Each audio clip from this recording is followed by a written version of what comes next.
Never have I ever thought I'd have to worry about someone stalking me. This is from a couple years back, so it's hard to get every detail, so I'm sorry if it's not perfect. From a young age, I've always been told about stranger danger and such. I actually had Facebook at a pretty young age too, and my parents were aware of this. Anyways, I started Instagram, and I knew a significant amount of followers. It's kinda scary not knowing who follows you, but I modeled and it never crossed my mind that someone was watching. It all started when I was going on a trip, and received a Snapchat from a user named Hot Daddy.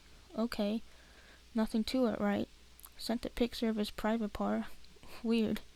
But it was nothing new to many girls. I did not reply and went on with my day. I wasn't paying much attention to my phone because I was at the zoo. So every now and then, I take a look at my phone to reply to friends and such. I looked at yet another message and noticed that Hot Daddy again texted me saying, "You opened my Snapchat. I wouldn't ever think you'd reply. Do you still live on insert's old address?" Obviously, I was shocked.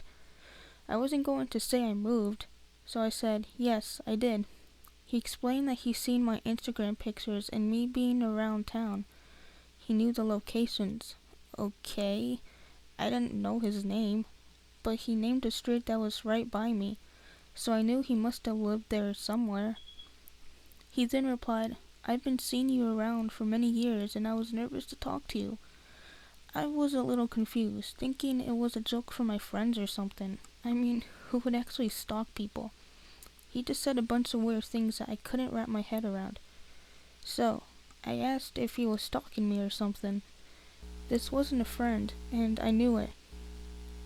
But a part of me wished it was. I was skeptical of the old house after my dad passed away. It wasn't the nicest neighborhood, and a lot of scary things happened when we lived there. It was only my mom, my 15-year-old brother, and 17-year-old me. Hot Daddy replied, "I've only seen you walking around. I never stalked, but I can if you want me to." He also insisted to pick me up to take me to McDonald's. Mind you, he thinks I still live there.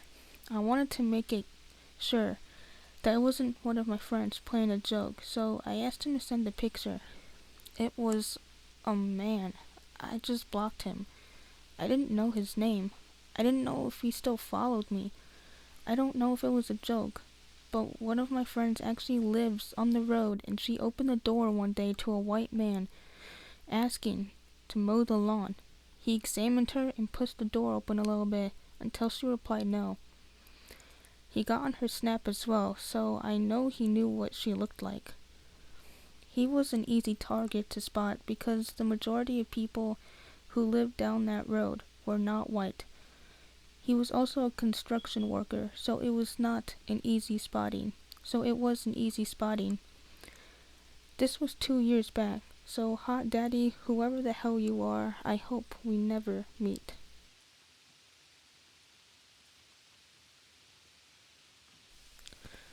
I would like to make something abundantly clear in the beginning of this. I was very naive in my youth. Very naive.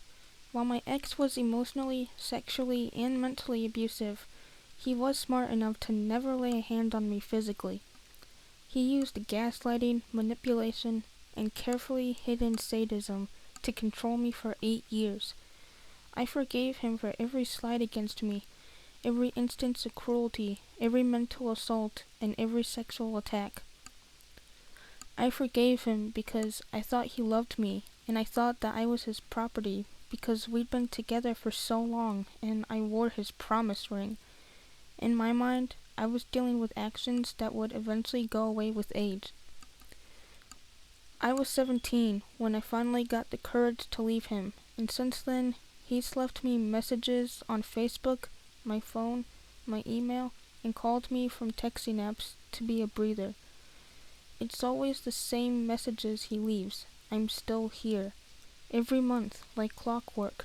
Same time, same day, same message. He has done this for 6 years, and I could do nothing about it. He wasn't breaking any laws, so I couldn't report him, and nobody cared about it anyway. So I blocked each account and continued on with my life. But 2 months ago, the messages stopped completely. and I know why.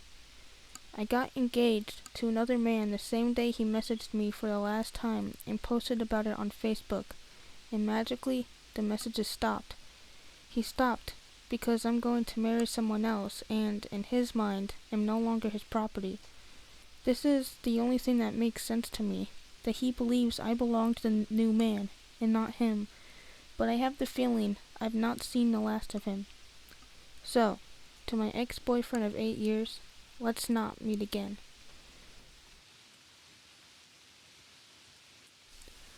So this happened about a year ago, and it's still pretty freaky.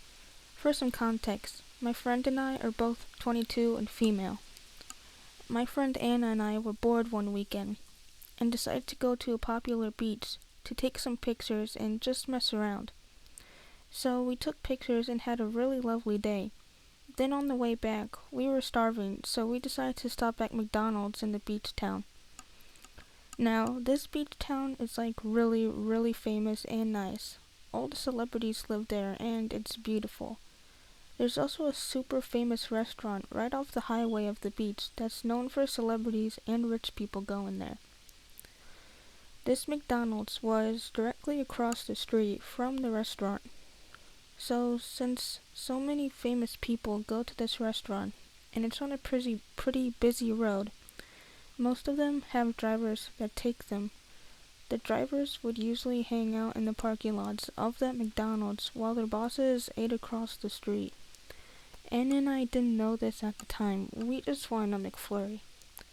So, we get to the McDonald's, and right when we get out of the car, she starts acting really weird. She triple checks that the car doors are locked and grabs her fancy camera to go inside. I ask her what's up, and she says there is a group of guys, the drivers, standing in front of McDonald's smoking and staring at us. And it was giving her the creeps. Now, I'm a pretty chill and trusting person, so I don't think much of it. I mean, it's a busy place in a super nice town. I'm not worried. So we go in, and there's a few other people in there about our age. We get our food and sit at the table to eat. One of the drivers came in and sits a few booths down with his back to the wall, right where he can see us. My back is to him, but Anna gets really creeped out and wants to leave. This guy isn't eating or anything. He's just staring at us. Again, this is a pretty crowded McDonald's in one of the nicest towns in Southern California. So, I feel pretty safe. Living in South Central, you get used to the odd creeps. Still, Anna was freaked out, so I agreed to go. I just have to run to the bathroom first.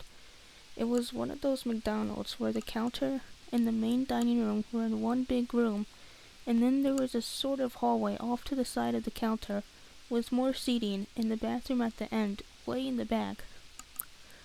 There was also a door going outside right next to the bathrooms. The bathrooms has only 2 stalls.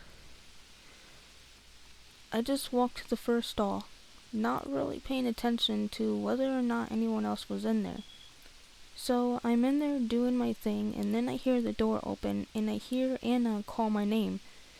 At this point, I'm very confused since she's supposed to be watching her stuff, and I'm like, yeah, what's up? She asks, are you okay? Yeah, just peeing, I replied. She was like, oh, okay, and just stands there in the doorway. After a second, I hear her leave, and I'm thinking, that's kind of weird. So I walk out of the bathroom and see her waiting by the door with all of her stuff in her hands. I ask her what's going on and why she came in the bathroom, and she just looks at me really panicky and is like, we need to leave right now.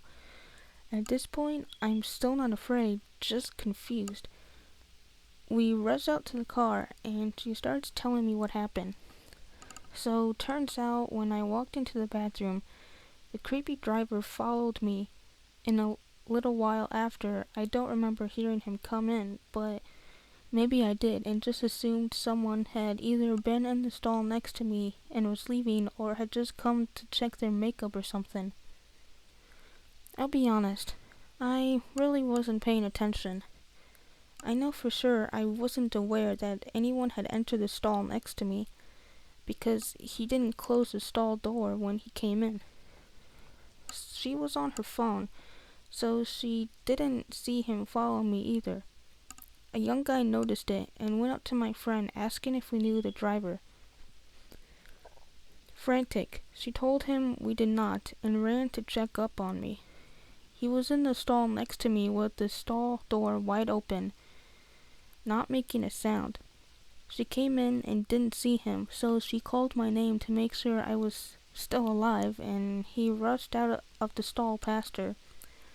She was in shock and didn't know what to do other than gather her things and prepare to run.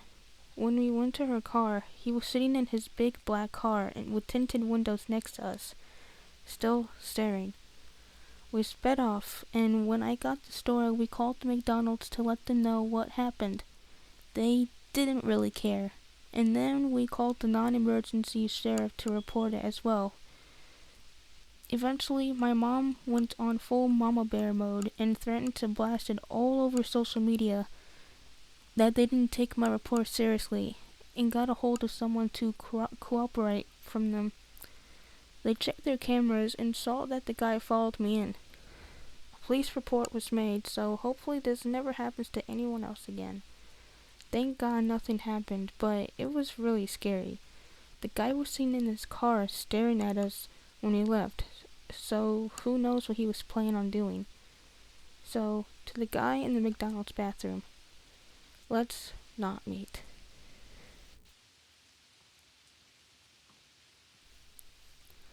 When I was 17, I started working at my local grocery store. About 3 weeks in, I got transferred from the front end to produce. My first week in produce, I met all the people in my department, and all was going well. One night on my second week in produce, I was closing alone when this girl comes in. My back turned to her. I hear her say, "You're new. When did you start?" I turn around and we start to have a conversation while I put the last few things from my cart on the shelf. I had about 10 minutes left on my shift and was trying to go downstairs to crush my boxes, but this girl continued to talk and took no social cues that I was trying to leave.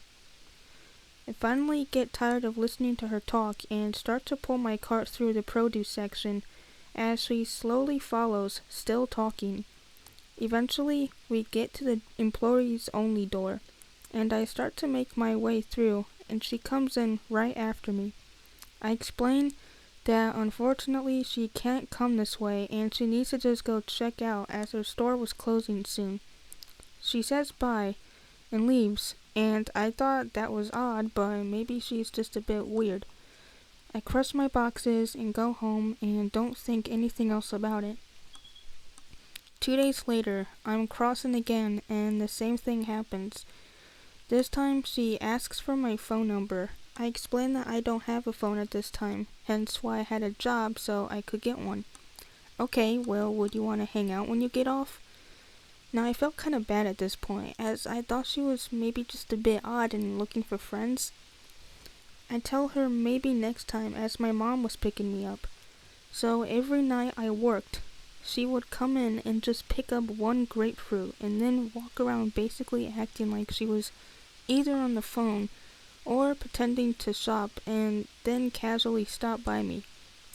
It got really old really quick, to the point where I would just hide in the hallway and watch her till she left.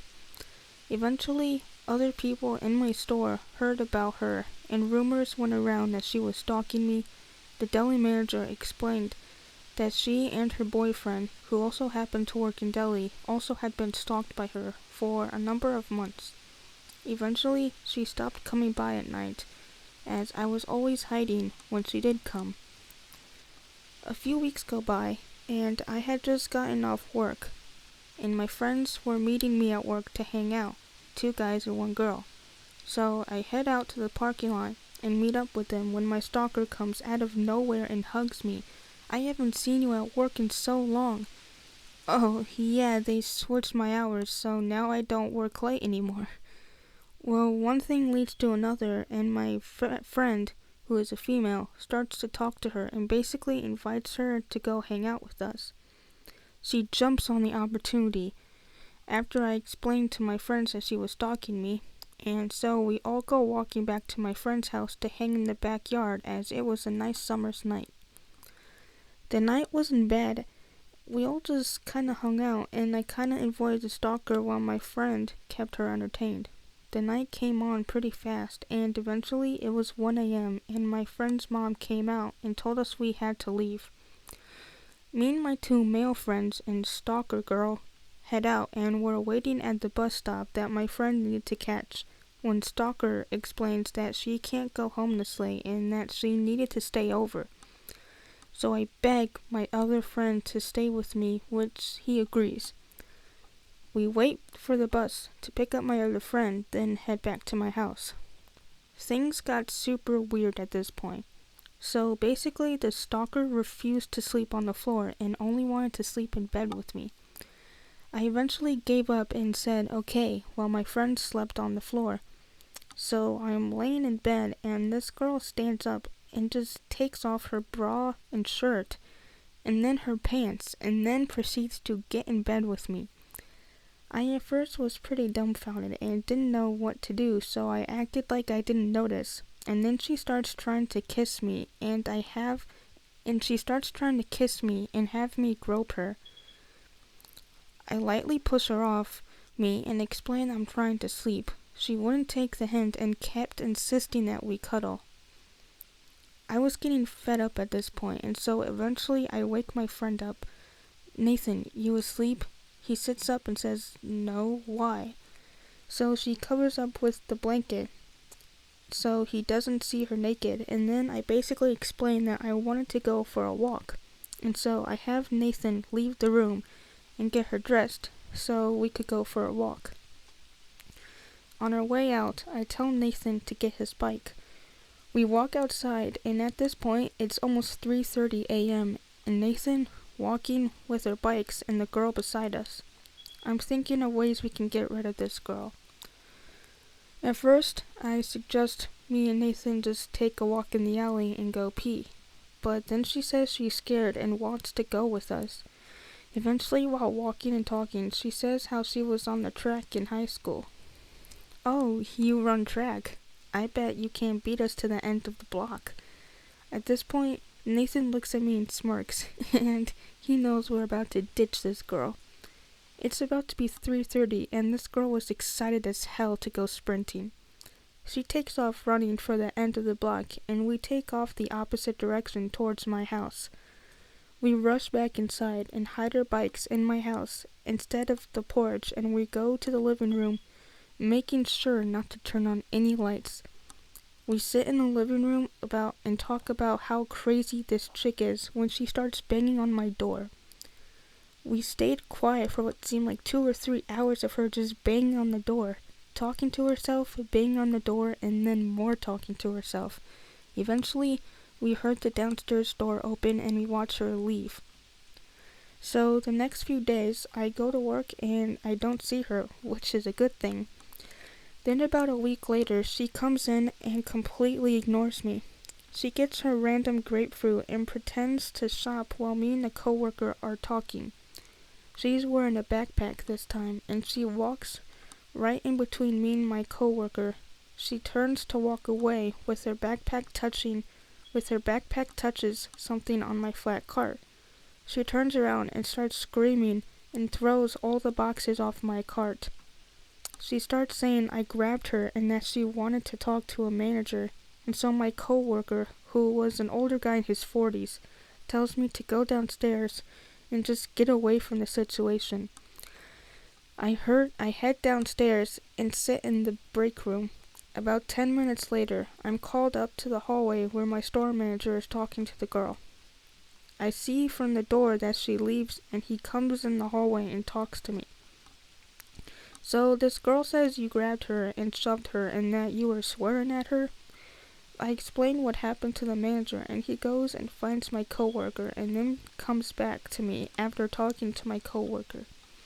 My manager comes in, looks at me and says, "You need to sleep with her already," We kinda chuckle, and then he tells me don't worry about it and that she's just crazy. Eventually, she left me alone, but then my girlfriend started working with me, and the girl would come in and see my girlfriend and then go to her line to check out, and was always really rude to my girlfriend. Eventually, she stopped coming around altogether, and from the looks of it, she's married to some 50-year-old man from Facebook. She's only 24. So, creepy stalker girl, let's not meet.